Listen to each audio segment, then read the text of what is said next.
بسم اللہ الرحمن الرحیم۔ حضرت یعقوب علیہ السلام حضرت اسحاق علیہ السلام کے بیٹے اور حضرت ابراہیم علیہ السلام کے پوتے ہیں۔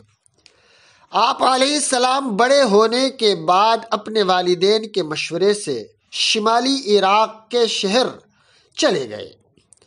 آپ علیہ السلام کی کل 12 اولاد ہوئی۔ ان کی نسلیں بنی اسرائیل یا یہودی کہلائیں۔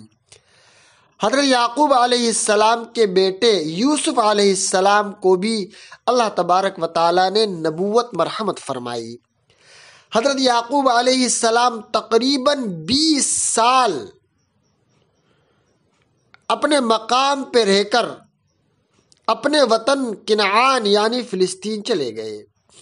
اللہ تبارک و تعالیٰ نے کنعانیوں کی ہدایت کے لیے آپ علیہ السلام کو نبی بنایا۔